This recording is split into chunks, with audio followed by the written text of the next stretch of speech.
Hi friends, ഇന്നത്തെ video നമ്മുടെ എല്ലാവരുടെ വീട്ടിലുള്ള കട്ടിംഗ് ബോർഡ് ക്ലീൻ ആക്കലിനെ കുറിച്ചാണ്. അപ്പോൾ ഇത് എൻ്റെ വീട്ടിലെ കട്ടിംഗ് ബോർഡാണ്. ഇതിലെ കറ ആകെ പിടിച്ചിരിക്കുകയാണ് ആ ബോർഡിൽ. നമുക്കൊന്ന് ക്ലീൻ ആക്കാം. അപ്പോൾ അതിന് വേണ്ടി വിനാഗിരി വേണം, പിന്നെ അപ്പക്കാരം, പിന്നെ ഒരു ചെറുനാരങ്ങ. അപ്പോൾ ഒരു ചെറുനാരങ്ങ പകുതിയാണ് ഇപ്പോൾ എടുത്തേക്കണത്. അതിന് വീണ്ടും ആവശ്യം വരും. അതിലേക്ക് ഫസ്റ്റ് തന്നെ നമ്മൾ കട്ടിംഗ് ബോർഡിലേക്ക് നമ്മൾ വിനാഗിരി നന്നായിട്ട് ഒഴിച്ച് എല്ലായിടത്തും തേച്ച് കൊടുക്കാം. പിന്നെ അപ്പക്കാരം ഇടാം, പിന്നെ ചെറുനാരങ്ങ വെച്ചിട്ട് നന്നായിട്ട് അമർത്തി തേച്ച് കൊടുക്കണം. നന്നായിട്ട് പിഴിഞ്ഞിട്ട് നന്നായിട്ട് അമർത്തി തേക്കണം കേട്ടോ. എല്ലായിടത്തേക്കും എത്തണം അത്. എന്നിട്ടൊരു 15 മിനിറ്റ് നമ്മൾ റെസ്റ്റ് ചെയ്യാൻ വെക്കണം. അതിനുശേഷം നമ്മൾ വീട്ടിൽ ഉപയോഗിക്കണം ഡിഷ് വാഷ് ഉപയോഗിച്ചിട്ട് നന്നായിട്ട് അമർത്തി തേക്കണം. ഇത് നന്നായി അമർത്തി തേക്കാൻ പറഞ്ഞ കാരണം ഇത് പഴക്കമുള്ള കട്ടിംഗ് ബോർഡാണ്, അതാണ് ഞാൻ പറഞ്ഞത്. അപ്പോൾ നിങ്ങളുടെ വീട്ടിലെ ചിലപ്പോൾ അധികം നാളായിട്ടുണ്ടാവില്ല, അപ്പോൾ അതനുസരിച്ച് നിങ്ങൾ ചെയ്താൽ മതി. പിന്നെ പഴക്കം കൂടിയത് കാരണം നമുക്ക് കൂടുതൽ ടൈം എടുക്കേണ്ടതും വരും. അതിലേക്ക് അഴുക്ക് കണ്ടോ.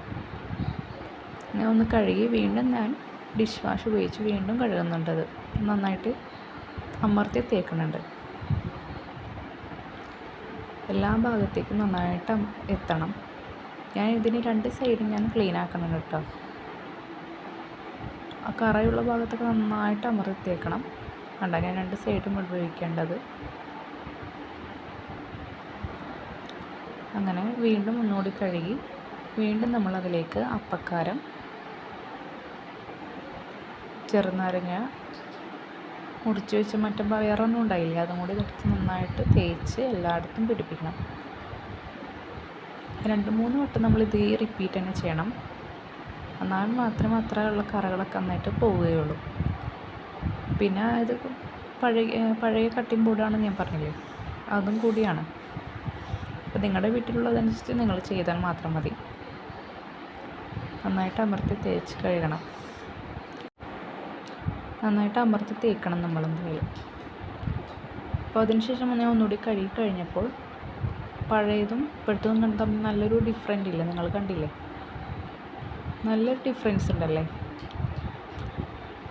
അപ്പോൾ ഇതുപോലെ നിങ്ങളും ചെയ്ത് നോക്ക്. എന്നിട്ട് നിങ്ങളുടെ അഭിപ്രായം കമൻറ്റ് ചെയ്യണം. പിന്നെ എൻ്റെ ഈ വീഡിയോ കാണാൻ എല്ലാവരും എനിക്ക് വേണ്ടി സപ്പോർട്ട് ചെയ്യണം, സബ്സ്ക്രൈബ് ചെയ്യണം, ഷെയർ ചെയ്യണം, കമൻറ്റ് ചെയ്യണം, ലൈക്ക് ചെയ്യണം.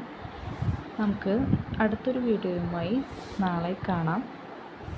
അപ്പോൾ എല്ലാവരും ചെയ്തിട്ടൊന്ന് നിങ്ങളുടെ അഭിപ്രായം കമൻറ്റ് ബോക്സിൽ പറയണം കേട്ടോ.